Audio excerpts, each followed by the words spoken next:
Does anybody else feel like we're in the twilight zone with this whole Kamala Harris thing? Like this is a bad episode of Punk'd and we're just waiting for Ashton Kutcher to come hopping out of a bush somewhere? Do these people not realize that she is currently the VP? She's part of this administration, which is what we've been living for the last 3.5 years. Yet when you try to ask them, what do you think she's going to do differently than what we've experienced the last 3.5 years, they don't have a single answer. This one guy I was talking to the other day was like, well, she's going to put things in place to get inflation back where it needs to be and boost the economy. What? These people are so far checked out of reality, it blows the mind. She could have already done that. She's had 3.5 years to do exactly that. And you honestly think she's just going to pull the answers out of her ass all of a sudden because you nominated her president? She had all the answers, she just didn't bother to tell anybody? Is that what you're saying? Please help us understand. Please help us understand. Help me understand. What are we doing here? I feel like 80% of this show is just me conveying to you that you're not going crazy, and then you guys in the response to me going, thank you for confirming that we're not crazy, Clint. And then me going, thank you for confirming that I'm also not crazy, because we are being gaslit.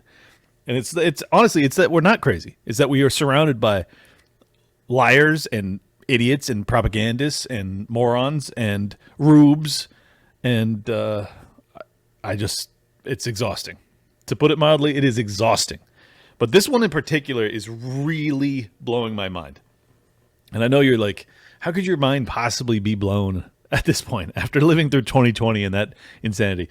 It's like, well, I guess the reason for me it's so jaw-dropping is that, well, yeah, we just went through such an unbelievable period of propaganda. You would think that people would be tuned up. That like, yeah, I'm not going to get duped again. Not this quick. Sure, you can get me, but like, you got to give me like 15, 20 year gap in between. You go 9/11 to COVID. All right.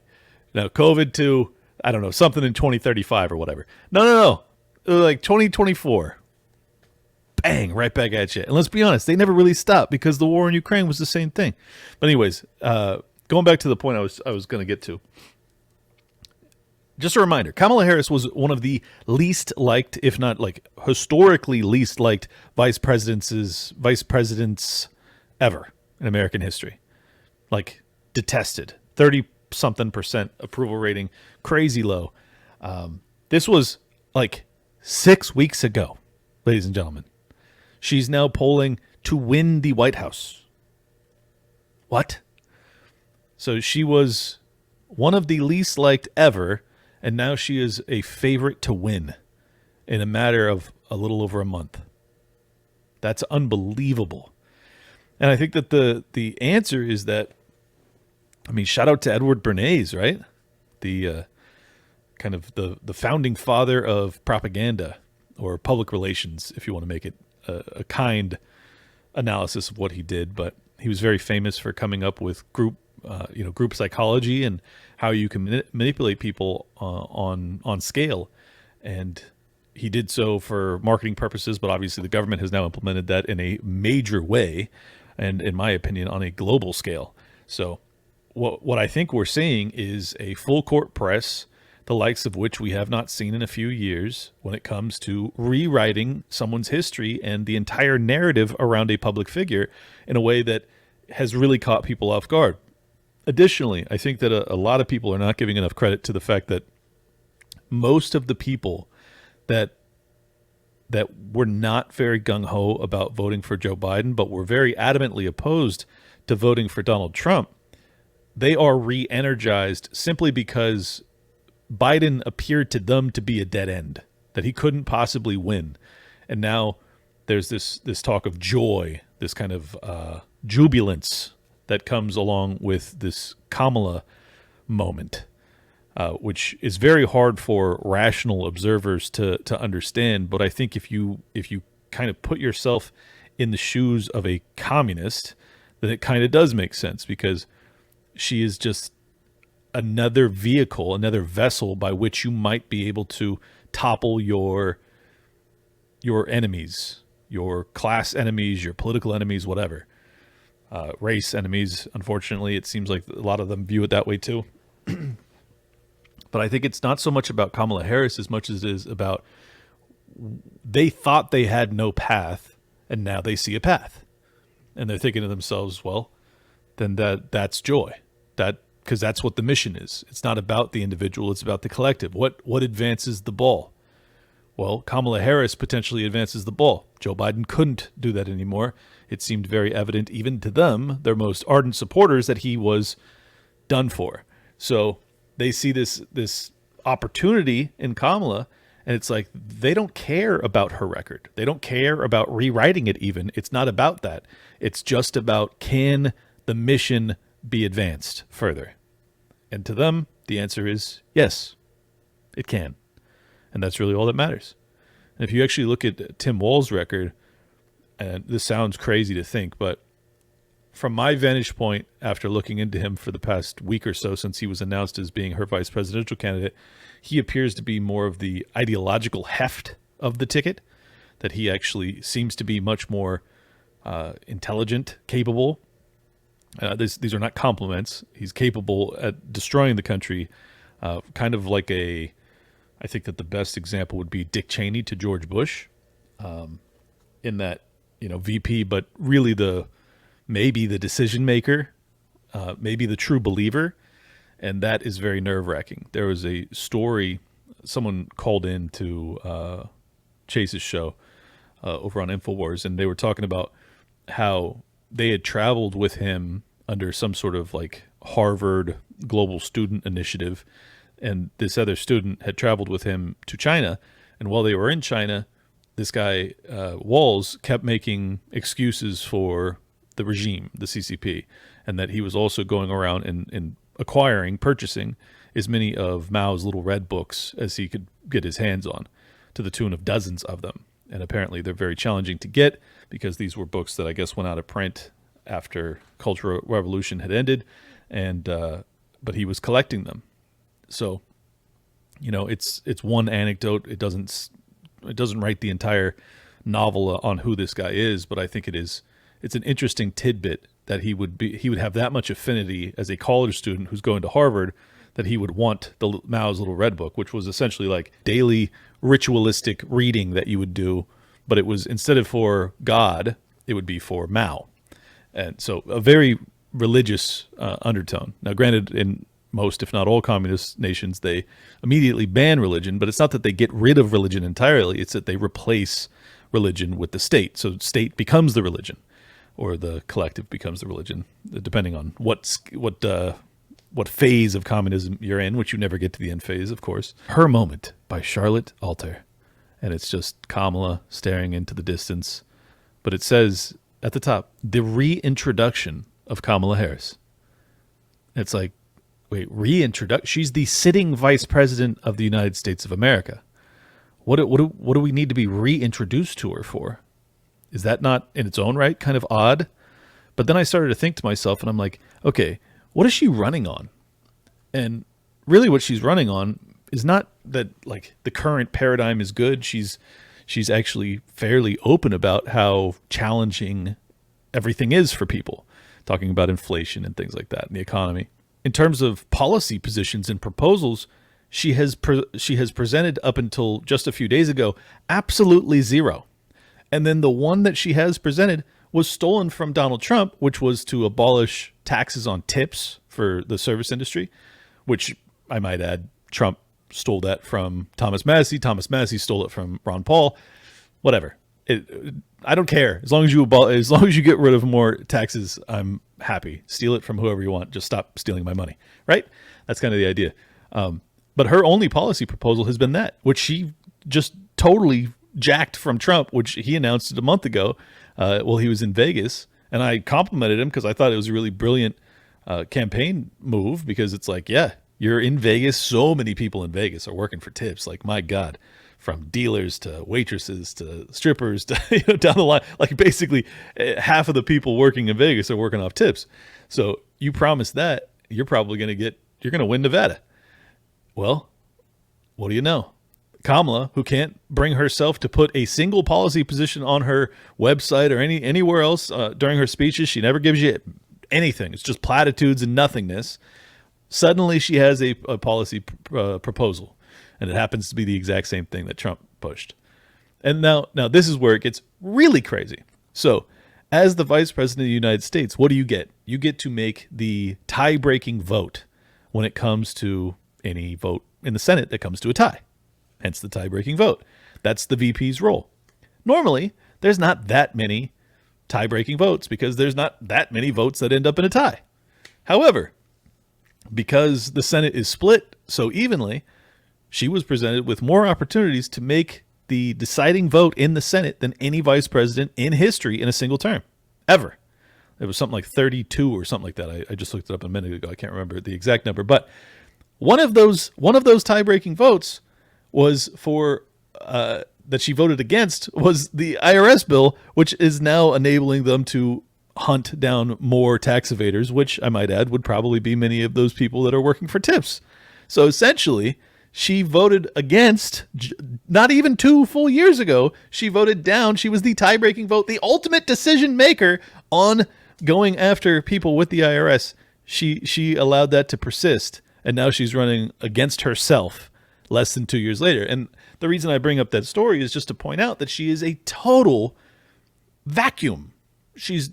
There's nothing there. It's just hollow. It's just like you could just hear a sucking sound, similar to the early stages of her career. But setting that aside, getting out of innuendo territory and just talking about this more seriously, she doesn't actually represent anything. She is whatever you want her to be. And it reminds me a lot, if I'm being honest, of Barack Obama. Very little policy proposals, hope and change, broad feel-good platitudes that don't actually tell you what it's going to amount to. And what did we learn with Barack Obama? It's that those platitudes oftentimes just amounted to another 4 years for George Bush. There wasn't much change. And I mean, I guess there was a little bit of hope, but not much of that either. And with him, at least he was a compelling figure. He was charismatic, irrefutably. Like, no one denies that. She is none of that. She is truly just reprehensible. She's grating. No, like, I can't imagine anybody, even her supporters, can say, oh, she has the chop, she has the charisma of a Barack Obama. I think that they would all have to be honest. I hope that she does not have that. And in fact, she's grating. The cackle and everything else. She just rubs you the wrong way. And yet, she's running against a man who was the president of the United States not that long ago, came very close to getting a second term himself, and then came even closer to dying almost a month ago today. Actually, a month ago today. She's winning in the polls against him with nothing. No policy proposals aside from the one she stole from him, which she voted down herself 2 years ago. Anybody else mystified by that entire series of explanation and analysis here? Because I am personally. I really thought that they had expended so much of their propagandistic fuel when it came to the 2020 lockdown era, that so much of their deceit had become so crystal clear that not just people in my audience, but people that were watching Fox News and CNN, many of them realized that they had been deceived egregiously. Not very long ago. For us, we all knew in 2020, a lot of these people figured it out in the past year. That's how slow they are. So very fresh for them, but yet they are once again falling for it. And now keep in mind, these are polls, and polls can be manipulated, polls can be misleading. I don't know what this actually means. Health insurance can be confusing, expensive, and frustrating. Claim denials are becoming more and more common. In fact, 1 in 5 Obamacare claims were denied last year. That's totally unacceptable. The headache of health insurance is exactly why Crowd Health was created. It's not health insurance, it's a better way to pay for healthcare through crowdfunding. So stop sending money to big insurance companies who profit off of not paying your bills and check out Crowd Health. Health insurance processes have been absolutely brutal for me too. I do not enjoy the process whatsoever, but that's exactly why Crowd Health is doing things so well and so differently. For $175 for an individual or $575 for a family of 4 or more, you'll get access to a community of people who are willing to help out in the event of an emergency.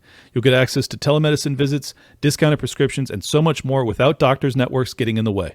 And of course, you'll join the crowd, a group of members just like you who want to help pay for each other's unexpected medical events. Let Crowd Health help with your healthcare needs. Get started today for just $99 per month for your first 3 months by using code LOCKDOWN at joincrowdhealth.com. Crowd Health is not insurance. Learn more at joincrowdhealth.com. That's joincrowdhealth.com, code LOCKDOWN. I think you still have to step back and just give your enemy his due. That it's impressive what they have been capable of to repackage something that has been not in my opinion, not in libertarian opinion, not in a GOP leaning opinion or anything like that, but just universally 30-something% approval rating for a vice president. A vice president, I might add, which under a very unfavored, very disliked sitting president, normally it's like the backup quarterback on the New York Jets. You want to see that guy, because you know the starter sucks, so you're like, let me see what the other dude could do. Well, even in that scenario, even with Joe Biden, degraded as he was, as brain dead as he was, as dangerous as he was with his policies, people still hated her. They still didn't want to see the backup quarterback. They still were saying to themselves, anybody but those two. Give us anybody else. And the DNC said, no. You will eat your dinner, and you will have no dessert, and that'll be the end of that. That's what they did to these people. I mean, they basically closed off the primary process to make sure that Biden got in. And then Nancy, this is how quick this news cycle is moving. People can't even keep up. It was just a month ago, not even, a few weeks ago now, that Joe Biden was ushered out of the White House, pressured by Nancy Pelosi and Barack Obama and a handful of others, Chuck Schumer. And that would have been a huge story. But you have to remember, you have to rewind to the primary process where they kept RFK Jr. and anybody else out that might have actually been appealing to the Democrat voting base. They're like, you get none of that. We're going to give you a second heaping helping of Joe Biden, which you don't want. And then in the 23rd hour, when we realize he also can't beat Trump, we're going to get rid of his ass and we're going to put in someone that you like even less. And we're going to trick you stupid sons of bitches into thinking it's the greatest thing that's ever happened to you. And guess what? It worked. Wow. That is power. It's power comparable to we were attacked on 9/11 by Saudi Arabia, and we have to go to war against Afghanistan and Iraq. It's right up there. It's right up there with there's an airborne pathogen and you have to stay home, and also you're going to take advice from the guy who's responsible for funding the creation of said pathogen. That's power, motherfucker. That is power. What kills me is that it works over and over and over and over again. Even for some of the people that realize that they were just deceived, they still won't recognize it just a few months later or a few years later. Even though the story itself can be just a few decibels different. And it's like, they still won't recognize it. Is there any way to you that we're not being gaslit to hell by Kamala Harris? In what way? Wasn't she a joke even among Democrats? 10 seconds ago? Literally, Sure. a day ago. Yep. And now it's the country's rallying around. I know. Yeah. What? I don't know. I don't Yeah, even. we're so easily manipulated, and they're all doing it in lockstep. Yeah, no doubt about it. There's no doubt about it. She polled as the least popular vice president of all time. Yeah. And now imagine you and me, but we're in front of 15,000 people that are hanging on our every word, and you're kind of freeballing, and maybe you really haven't even done the research. Like someone's asking you how you're going to fix the economy, right? And then you have some not. Well, the problem is everybody needs money because the bills, and we're working on that. Like what? Well, and that's so obvious when, with the passage of time is significant, and the significance of the passage of time is significant because of the passage of time. Exactly. Yeah. So that's someone who is basically like a kid in the 5th grade who's writing a book report, but they haven't read the book. It's a little deeper than that, in my opinion. I don't think she's just spitballing. Here, actually, let's go ahead and run another montage of why I think that this is actually communism and not just, like just her being an idiot. Here we go. It has to be about a goal of saying everybody should end up in the same place. And since we didn't start in the same place, some folks might need more. Equitable distribution. Giving resources based on equity, understanding that we fight for equality, but we also need to fight for equity, understanding not everyone starts out at the same place. So there's a big difference between equality and equity. Equality suggests often everybody should get the same thing. Well, that often assumes everybody started out in the same place, as opposed to equity, which is everyone should end up in the same place. And if you then understand not everybody started out in the same place, you understand some people need more. I still don't understand the distinction between equality and equity, but I'll take her based off of her definition. I'll just extrapolate from there. What she's saying is that we have to have equal outcomes, which is literally to the left. It is communism 101. It is to the left of Bernie Sanders. Bernie Sanders, who has been adamant that he does not believe in that. He believes in equality of opportunity. She is going the next step, which is ultimately the most dangerous step in ideological leftism that exists, which is to believe in equal outcomes, which you never, ever, ever, ever, ever, ever, ever achieve. Ever. And if the harder you go towards that goal, the more people end up dying. That is historically what happens every single fucking time. I'm not going to apologize for telling you the truth about it. That's what happens. So she is really a Maoist. She is a leftist, like hard left. And it's very easy because the way she conveys it is like a elementary school teacher for Karl Marx, but like she sounds like an idiot. I understand why Rogan and others would go like, oh, she's just that lady who didn't do the book report. But I think you miss the underlying danger that exists within her in that she is a conduit for one of the most dangerous ideologies that has ever been known to men, and she does it in a way that seems very benign. And to the less informed, it even seems kind. And that is dangerous as hell. We are proud of the fact that equity is one of our guiding principles. Proud of the fact that we understand equality is important, but not everybody starts out on the same base. We see that people in our country are having an experience that is not equal. So when we talk about the work we are doing here together, it is recognizing that and being guided by this principle of what we must do in the spirit and in the interest of equity. To put equity firmly at the center of our economic policy. But no, if you look at the reality of who will benefit from certain policies, when you take into account that they're not starting at the same place and they're not starting on equal footing, it will directly benefit Black children, Black families, Black homeowners. With her saying it that many times, that many different speaking occasions, the reason I play that whole clip for you, and I think it's important that we consider it deeply, is that it's not an accident. Okay, you don't have those canned lines that you've gone over and over and over if it's an accident.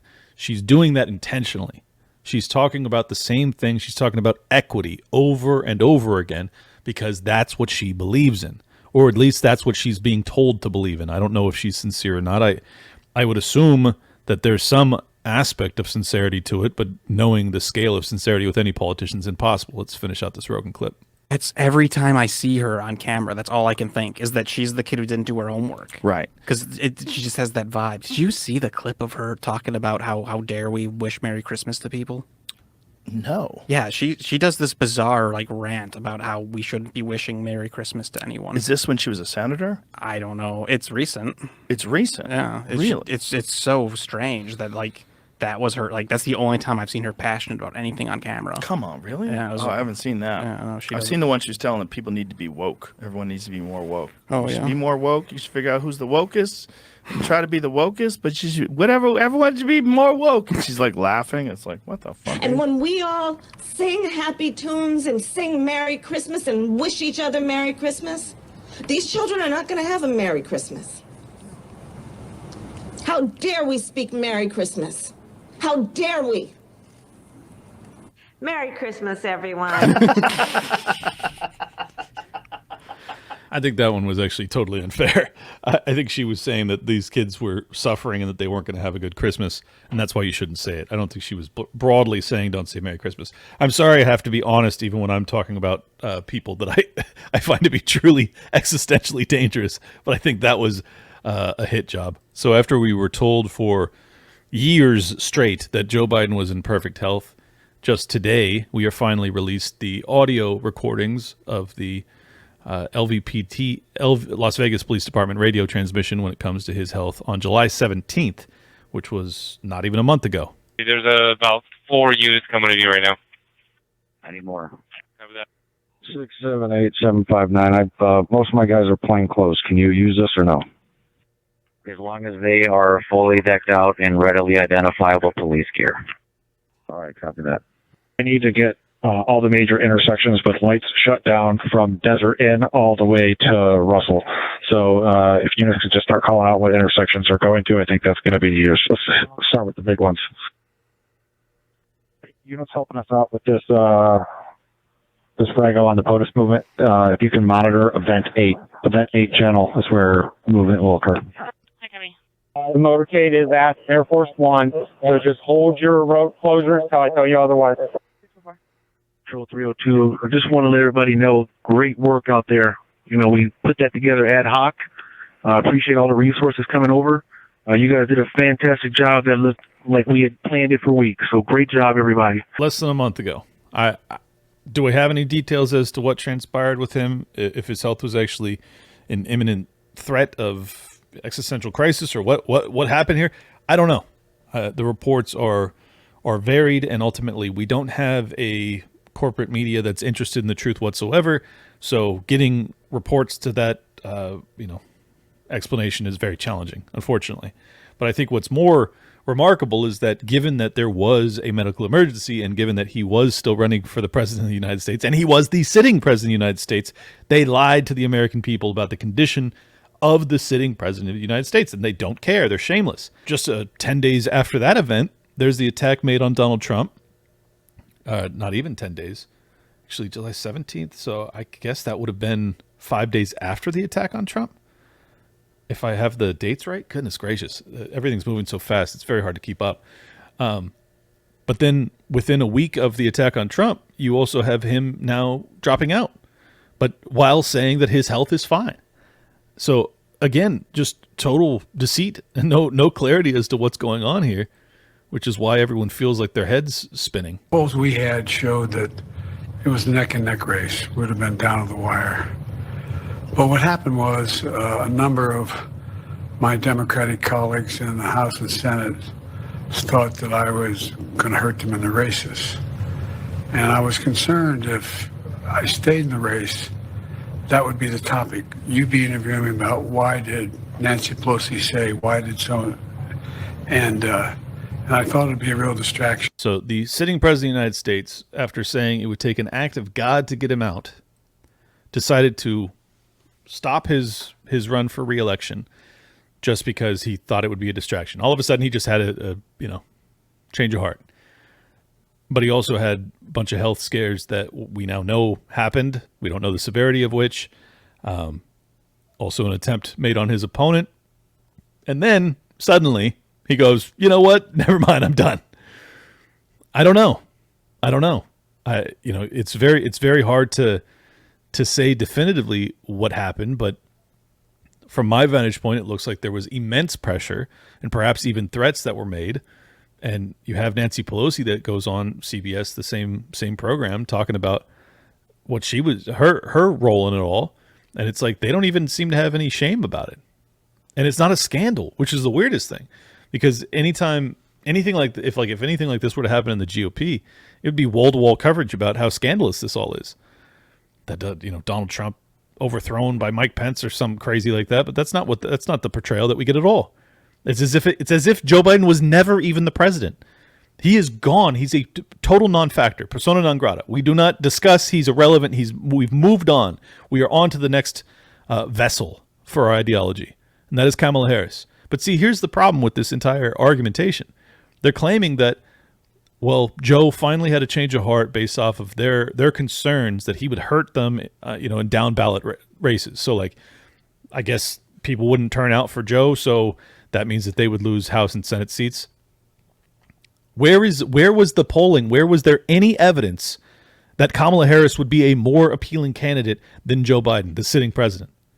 There is none. There was none, and there is none. Now there is a little bit, but like back then there was none. How could they have possibly made that argument? Why would they use that level of political capital to get rid of Joe Biden to replace him with someone who's polling worse than he is or comparably bad? It makes no sense. But they did it. And then the entire media apparatus, which had basically ran cover for Joe Biden for years and years and years, they all in unison turn around and they start going, he is pretty old, isn't he? Man, it's not just Joe Biden having issues with getting, completing a sentence. He's forgetting things now. Like all of them in unison, who had all in unison in lockstep defended him against all evidence that he was falling apart. All in unison about a month before he finally drops. They all start to just point and prod and say, that is something. You're not crazy. Yeah, there is a problem. Oh, his foreign policy. Oh, inflation is bad. They decided before he did. A month before. Who decided? Not him. That's for fucking sure. Nancy, Barack, Chuck, some of those players, some other players that you'll probably never know the names of. They were the real movers and shakers. Then you have all of the bizarreness that happens with the attack on Trump. And you have to think to yourself, all right, well, if you think that was an op, who called that shot? Because that's a very high level thing. Now, again, can't prove that, but I'm just saying you combine those two things and basically you have a full chessboard reset that's happening in real time. And it's no longer me theorizing about this. This is Joe Biden and Nancy Pelosi acknowledging that this all happened. Today's episode of Liberty Lockdown is brought to you by sheathunderwear.com. They just sent me a few pairs, and let me tell you, they are amazing. Super comfortable, high quality. They can be worn as boxers or briefs. They're moisture wicking, and they keep everything cool and separated. I do fly a heck of a lot, and I do not like having my nuts stuck to my legs. These really do help in that in a pinch. They also help me stay separated at the gym, if you will. They're great for working out, and they're comfortable materials. Some of the best, like literally the best boxer briefs I've ever owned. So for 2024, step up your underwear game. Graduate from holes, loose fabrics, cheap cotton briefs that bunch up and buy the greatest underwear that's ever graced the balls of man. Sheath Underwear, the underwear of legends, including Dave Smith and Michael Malice, and Clint Russell, if that's your thing. Sheath can be worn as regular boxer briefs, or you can use the incredibly high-tech sheath pouch to keep everything separated.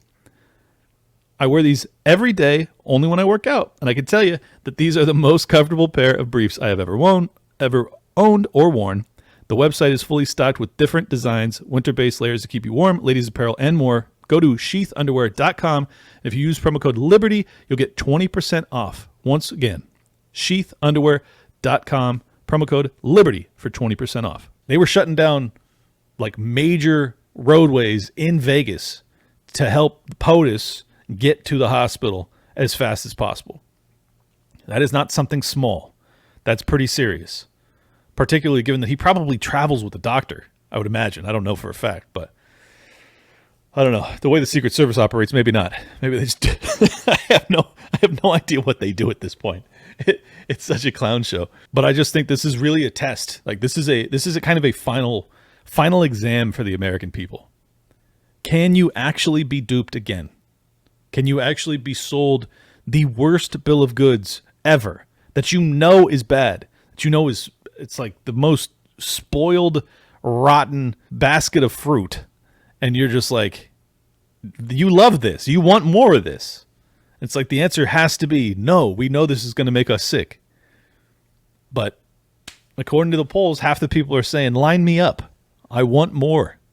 Give me more spoiled fruit. I don't understand it. But I think this is our final exam.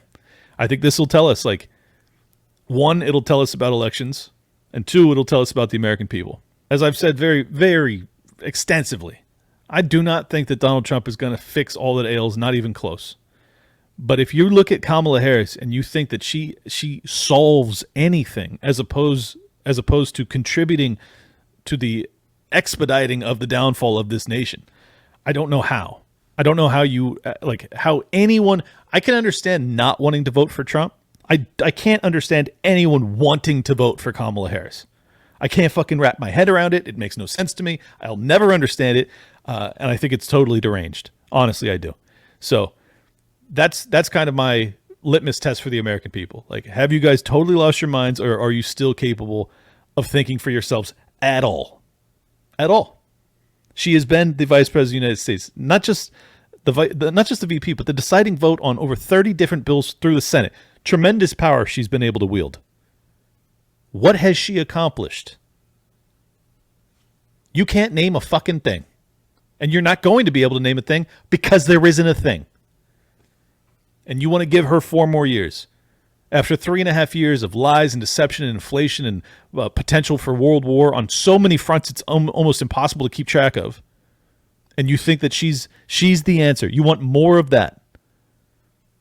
It's impossible for me to even relate to that perspective.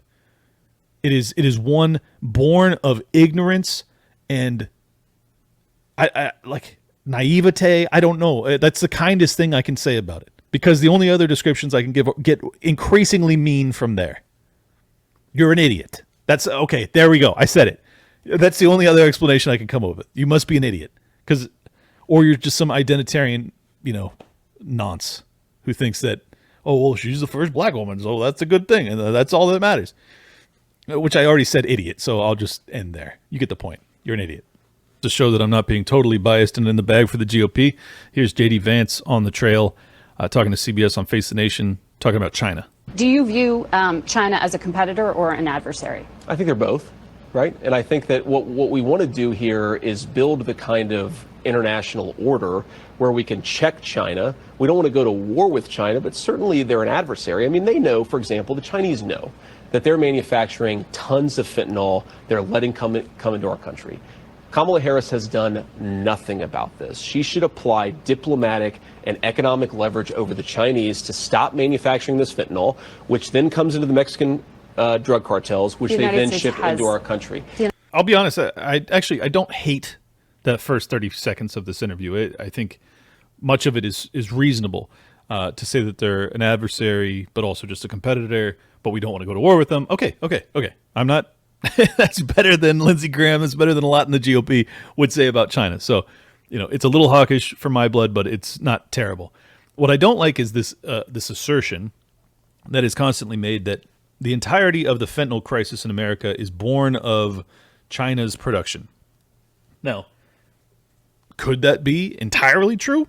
Maybe. I don't know. But I'll just ask you guys. I'll put it to the audience. Demonstrate to me, provide me any evidence that that's true. How could you possibly know that the entirety of a black market trade is born of China? I think the answer is you probably can't. The United States has designated this is some a of these groups this is a and pressed scandal. the Chinese government. Oh, we could do so much more. Fentanyl Sure. is not easy to manufacture, Margaret. And if Harris was applying proper leverage to the Chinese and to the Mexican drug cartels, we would not have so many people dying Like what? of fentanyl How do you overdoses. do that? What's your vision of how you Well, do I that? think you walk into Beijing, you talk to Xi Jinping, and you say your entire economy is going to collapse unless you get access to American markets. You need to take this fentanyl seriously, or we are going to impose serious tariffs and economic penalties for not following our laws and not helping us stem the flow of this deadly poison. See, that's the level of hawkishness that then goes a little overboard, in my opinion. Again, if you can prove that the entire production of fentanyl and the supply lines and everything else is just a full op being ran by the CCP against America, okay, make that case. But they don't even attempt to make the case. It's just assertions, and I think that's what rubs me the wrong way. Like, what you're talking about is declaring economic war on like our biggest trading partner, I believe, in China. I would imagine. So you're gonna declare economic war based off an assertion without evidence. Well, I've seen that song and dance a few times in my life, and I cannot fall for it again, and I will not. No matter if I like you better than the alternative option of Kamala Harris, I still need evidence. If you want to risk a war with a nuclear power and our largest trading partner, I believe, well then you better prove out that case. And as far as I'm concerned, they don't seem interested in proving it out because they probably can't. And you wouldn't be worried about blowback on the U.S. economy? I think that we have a powerful economy, Margaret, with the best workers in the entire world. If we need to fight a trade war with the Chinese, we will fight it and we will win it. But we cannot do what Kamala Harris has done, which is be so terrified of using the economic power that we have that she's not even willing to stop the flow of this deadly poison coming into our country. See, that's just hubris nonsense that is really reminiscent of like kind of a 90s mentality of what America was on the global level in terms of being such a powerhouse economically that we could literally do whatever we wanted and we would pay no cost. It's nonsense. Could we win an economic war against China? Well, first off, I'm not sure that anyone wins in economic wars. It's rare that people win in wars either. There's usually just a ton of suffering, to be honest. But, okay, assume that you can win that war. Yeah, maybe you can win an economic war from time to time, as rare as that may be.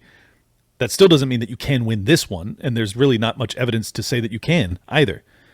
Like, what are you basing that off of? We're $35 trillion in debt. We import a tremendous amount of goods from them. We're already dealing with inflation, so you're going to cut off the imports from this nation, which the whole reason that they exist as a enormous trading partner and they import so much or they export so much stuff to us and we import it is because they do it more cheaply than we do. So that means that if we have an economic war against this more cheaply produced supplier, well, then that means that we're going to be paying significantly more for all of the goods while we're already dealing with inflation, which is a product of not just the Biden and Harris administration, but also Donald Trump's printing spree in 2020. So what is the evidence that we can weather that successfully? It's a guess at best. I can't know it, and neither can he, for the record. You can't know what that would ultimately amount to. If all of a sudden all of the goods that we get from China we had to get from somewhere else, the cost that we would pay would be exorbitant. Now, add to that the alleged monopoly that they have on some of the life-saving medication that the American people need because we're such a broken down group of people. Well, that is a major price to pay too. He doesn't bring that up, does he? Nope. If he does bring it up, it'll only be we have to become independent. We have to break away. We have to, all right, yeah, blah, blah, blah, platitudes, words. What is the current paradigm? All right, so you declare economic war on them tomorrow, and you say we're going to put 300%, tariff fees on everything that's coming in, something crazy like that. Well, some of those goods are going to have to still be bought by the American people to stay alive, so that means that you're going to pay through the nose to do so. And it's already an inflationary environment. We've had anywhere from 4 to, in my opinion, 10+% inflation annually that has built upon itself. It has literally built upon itself because that's how interest over time works. So we're already paying 50 to 100% on some items more than we did just in 2019. So now you're going to have another increase of 50 to 60 to 80 to 100 to 120% more on these already inflated prices. These are backbreaking levels. There's just no real evidence that like America can win in that environment. Not to mention, I didn't even bring up the fact that yes, they buy some of our treasuries, a significant amount historically. I haven't looked up the recent figures, but they stopped doing that. You have a full economic warfare. You've already pulled the nuclear economic arsenal out against Russia. They've already transitioned off of SWIFT and created their own central bank transfer lines. China's working in tandem with them. You have the Saudis who are also now starting to not trade in the U.S. dollar. Like, there is real risk that comes with this over-the-top bravado. It's detached from reality. They're lying to you. So I just want to be very clear with my audience, since they're not going to be honest with you. I'll be honest with you. And this is same pushback I gave with Vivek when I had him on, almost a year ago now. It's like there's a lot of talk like this, but I think much of it, maybe even they sincerely believe it, but I really don't think it's grounded in reality at this point. I don't think that, unfortunately, I think that they are still thinking that America is 21 trillion in debt and our debt interest payments are under $500 billion annually. And, yeah, it's a problem, but like we could still find a way if we got serious about cuts and this and that. Like that ain't where we're at. Okay. 30 plus trillion in debt, trillion plus annual interest alone.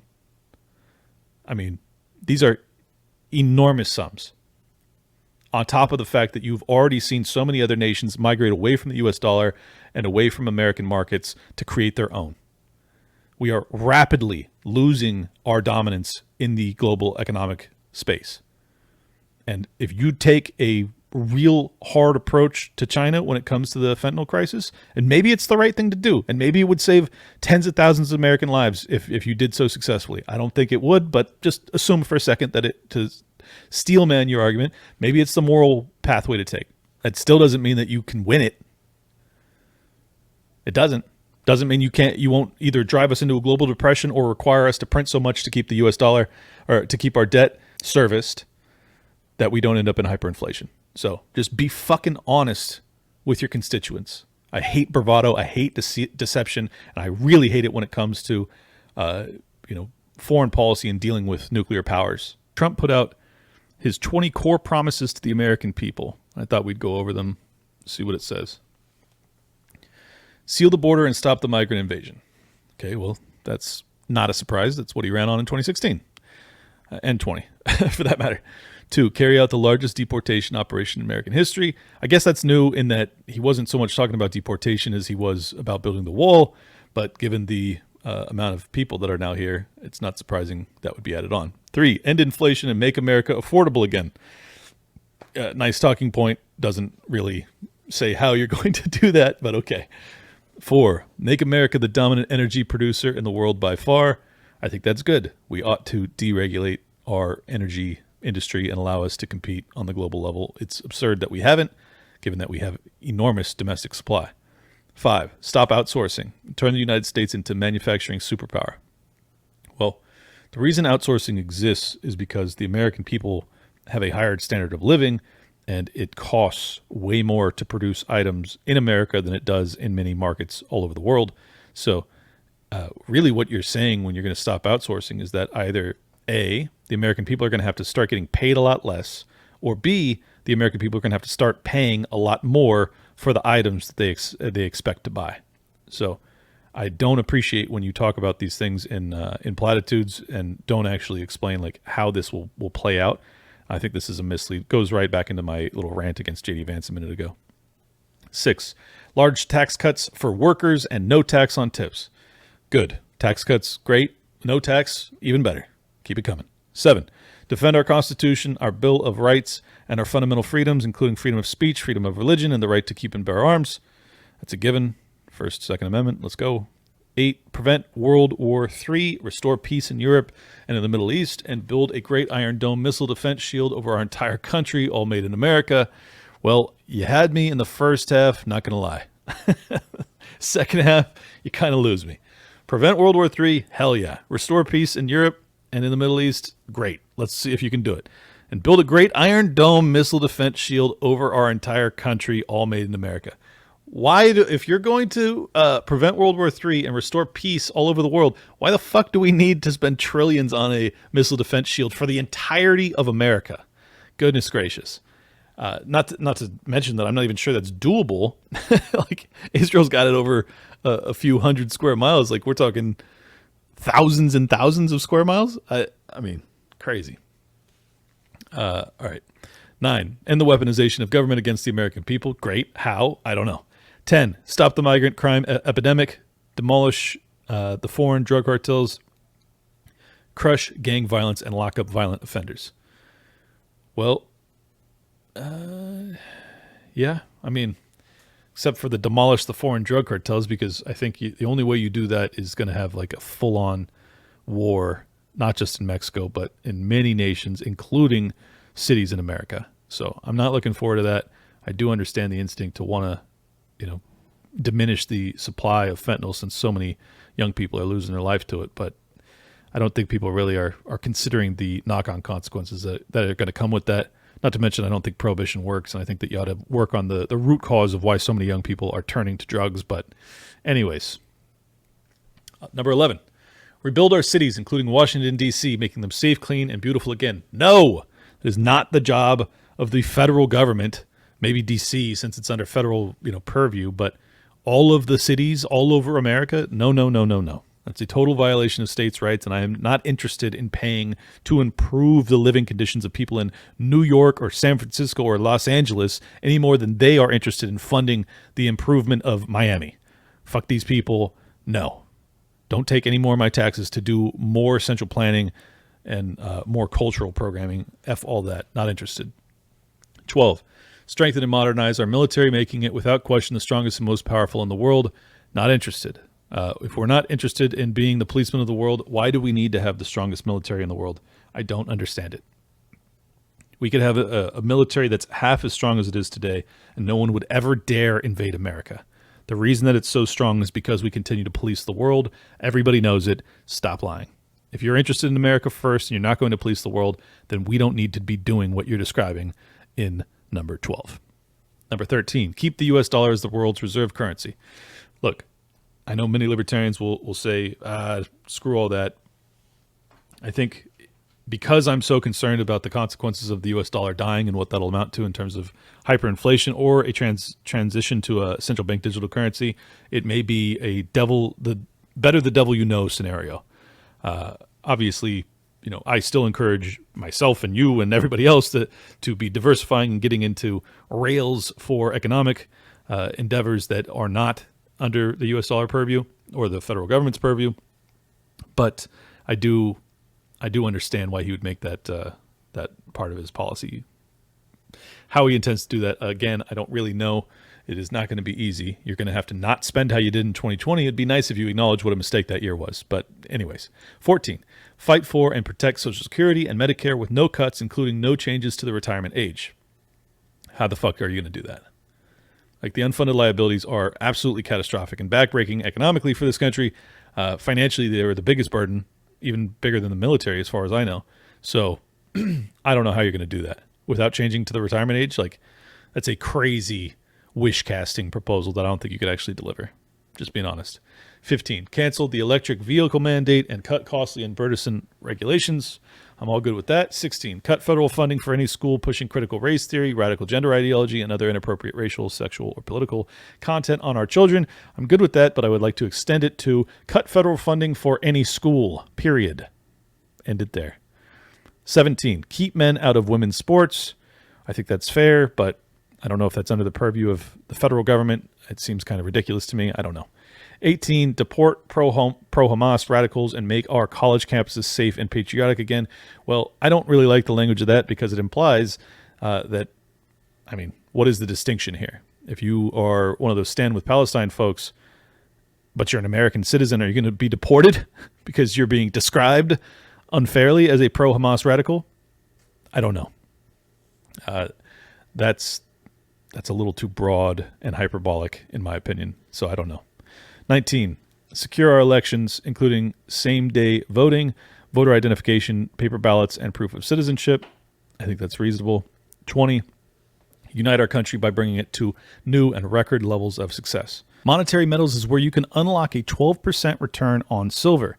Are you ready to start building wealth by putting your precious metals to work? Silver isn't just a precious metal, it's a tangible asset and a great way to diversify any investment portfolio. And with Monetary Metals, you don't just own physical silver, you own silver that works for you to generate more silver, growing your total ounces over time. Right now, you can earn 12% annual interest on silver paid in silver in their latest offering if you're an accredited investor.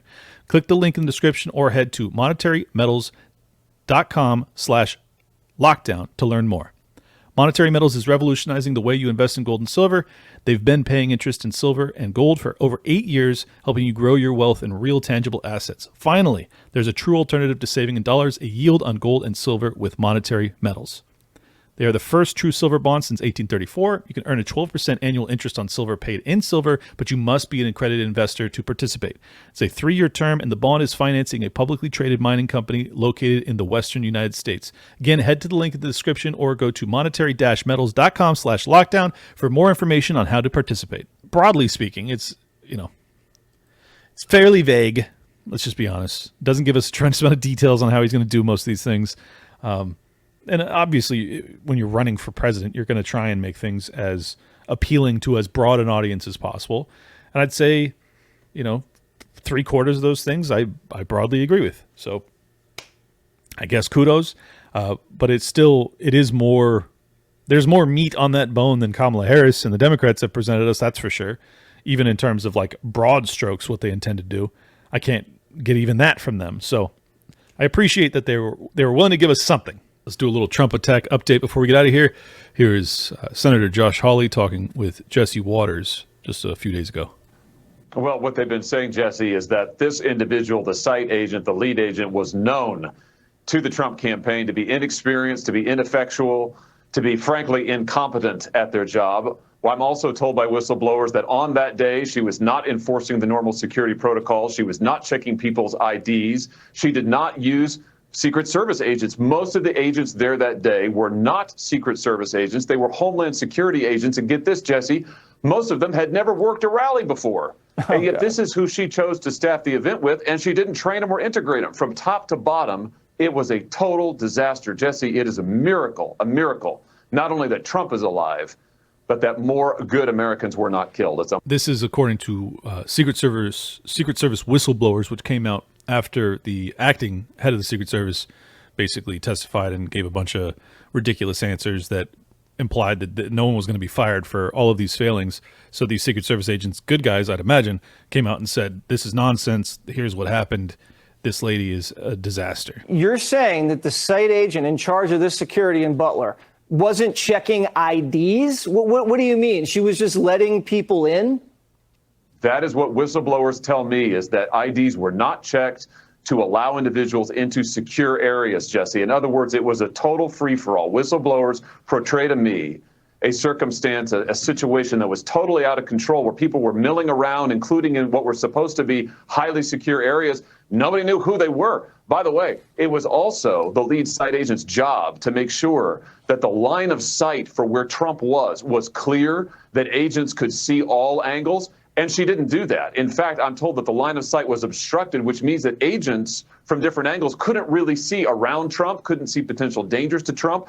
This is pretty textbook stuff, Jesse. And what whistleblowers say to me is none of it was done properly. None of it was done by the book. And frankly, when you know all that, it's amazing more people weren't killed. This person needs to be fired, as does anybody who had leadership on that day. Well, yeah, it seems like understating it. I mean, if it's true that they weren't even carding people, like IDing people in the more secure areas, which you would imagine would be like where you had the police stationed in the glass building or the counter sniper team in the windows up above it, like you aren't actually requiring ID for people to be in there. So you could have had people that were pretending to be something else. I mean, this is where second gunman theories and all sorts of stuff come into play that gets really concerning. And I'll play you a clip later to explain why I'm so concerned about that. This person is still doing security. They're still in charge of security for political events. Why aren't they sidelined and under investigation themselves? This is exactly what the whistleblowers who are coming to me, Jesse, want to know. And in fact, we know that this individual is still doing all those things because the director confirmed it. He told me under oath that, yeah, this individual is still working events. In fact, he said still doing investigations, which raises the question, is she investigating herself? This is just nuts. So, yeah, we haven't talked about this in a week or so, but it hasn't gotten any better. All right, now I want to play you this clip, which is what made me think that maybe there was a second gunman, but I really, it's very hard to say. But let's run this for you guys so you can hear what I hear and kind of decide for yourselves. Yeah, because when we were first ducking behind the, when they moved us all from the back of the AGR building and Homeland Security and the other guy with the long gun moved us over to the township police car to take cover there, the door was open and we could hear the radio communications. And they said, shooter dead on the roof. And then they said, we breached the building. There's blood in the bathroom. Second shooter on the loose. So, because like if the guy climbed the building and shot from there, like how was there blood found inside of a bathroom inside that building? So there had to have been a second shooter, right? That got shot or something. That is an eyewitness account. Whether or not he's right is very hard to say. Let me give you the best non-conspiracy minded explanation. Allegedly, there was other cops that once they realized that there was a gunman on the roof, allegedly crooks, that they tried to jump up there. And that one of them was boosted up, and then he used his hands on the edge of the roof to pull himself up the rest of the way. Well, maybe this is the most benign explanation. If it's true that there was in fact blood found in the sink of the bathroom of that building, maybe when he's trying to pull himself up there, his hands are lacerated. There was reports of that happening. Maybe. If it's not that, I can't think of another benign explanation. I think that would be very concerning. And the fact that if this eyewitness is telling the truth, that he actually heard on the radio them saying, we've seen blood in this bathroom, then it makes you wonder, why is there blood? Maybe there was a broken window. Maybe the broken window was used to shoot out of. We don't know. But these are all obvious questions that you would ask immediately that, 30 days after the attack, we ought to have answers to, and we still don't. And I think the reason we don't is because they are trying to delay and obfuscate and get us through November so that hopefully they can bury this thing forever. And I just flatly refuse to let that happen because I think it's such an important thing to understand. Like any attempt made on a president's life matters tremendously, regardless of how you feel about them, because it signals what kind of political environment you actually live under. Because in my opinion, like what politics really is, well, I guess you can view it on many levels. In some ways, it is a decision. It's a group. It's a majority vote on who gets to wield violence to what end. That's kind of what democracy really is at the end of the day. But more than that, it also is a vote on who's not allowed to wield that violence and to what end. So it's essentially saying like, hey, Team A, you win. You get to wield violence against Team B. Team B, for the next 4 years, you are prohibited from, utilizing state violence and the monopoly on violence to wield your wrath against Team A. And I think that's why democracy broadly breeds such contempt. Is that, well, once you've had that violence wielded against you, all you want to do is wield it against the other team, right? So you'll do whatever it takes to get that. But the issue is like, at the end of the day, why would the system ever allow you individually to have that level of power? It's really just a distraction so that you can feel as if you are empowered because you have these, scare quotes, representatives that will wield the violence of the state on your behalf. Do they ever really? I'm not so sure. I think anytime they actually wield it to your benefit, it's for the most part, it's just because it benefits them. And then it, as a second or tertiary consequence, you might get a little bit of knock-on benefit yourself, but they don't really care about that. I think the best example you can come up with of the state utilizing violence to defend you would be if your car is stolen and the cops find it. That's about it. That's about it. Or if they arrest someone because they beat you up, okay, I guess there you go. But for the most part, that's not really what it is. It's just empty promises. But I think at the end of the day, a lot of people have these really, sunshine and rainbows depictions of democracy as if well, if not for democracy, then there would just be violence. It's like, no, from my vantage point, democracy is just the institutionalization and kind of dolling up and making violence acceptable to the masses. That is sure, maybe it diminishes violence on low level violence, but I think it just condenses it and it makes the violence much more potent and much more palatable to the masses. Because if you actually look at what the United States, this bastion of democracy, even though it's a democratic republic, and really it's a republic, and setting all that aside. But the way they describe it, right? Like, what does it actually amount to? Over the past 30 years, I don't think there's any government on earth that's responsible for more death and destruction than the United States military. Democratic republic, it's all responsible for defending and bringing about peace exclusively? Or does it wield unbelievable violence to the ends of the powers that be? I think it's much more obviously the latter, personally. So that's why when people talk about how we must defend democracy in Ukraine, I'm like, nope. Not even remotely interested. A little more information about Crooks and his training regimen in the lead up to the attack.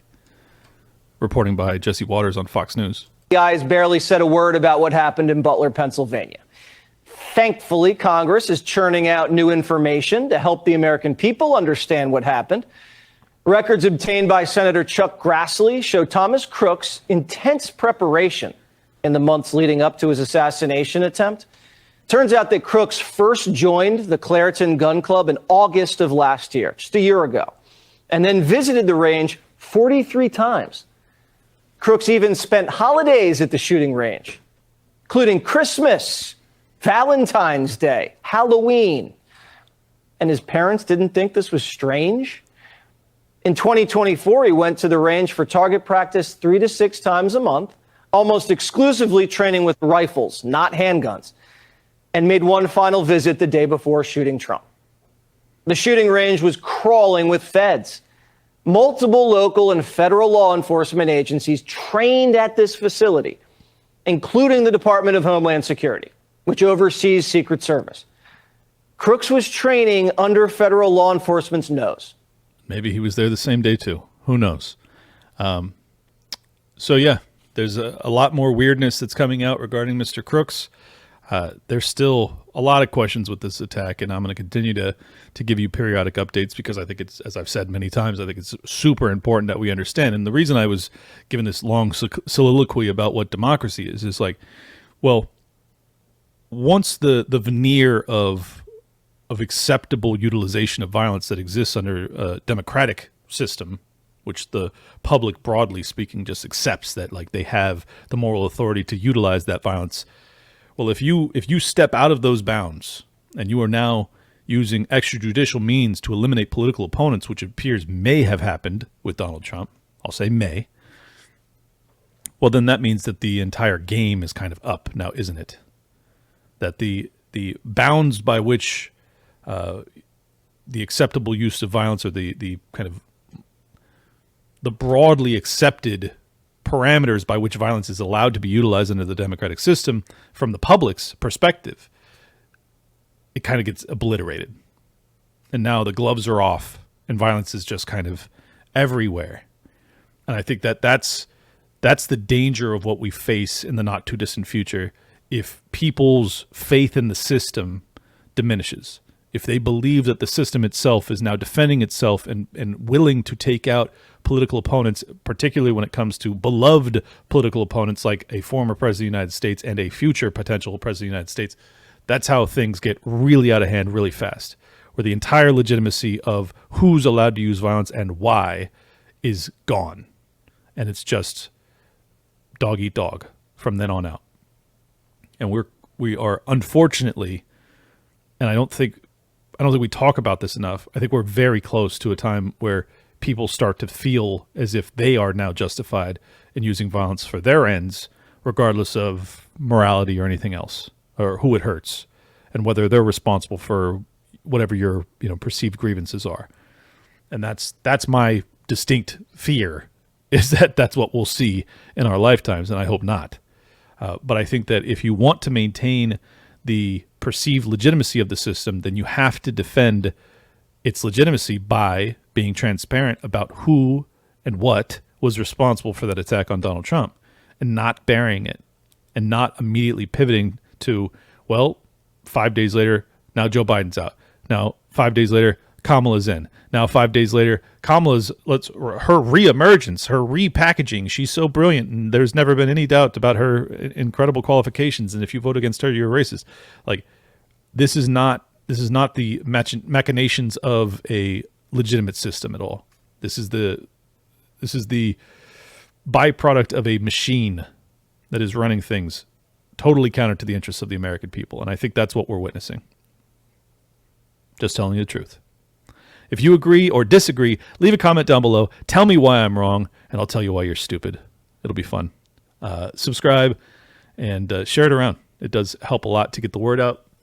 And as always, if you want to listen, the show is also on Apple Podcasts, Spotify, and everywhere else. Make sure you leave 5-star reviews there. It helps with the algorithms to let people know that I exist. And then it makes me come up in the algos with the Tom Woods and the Dave Smith and Scott Hortons of the world and Malice and all those folks. So that would really help. And other than that, I will see you again soon. Peace.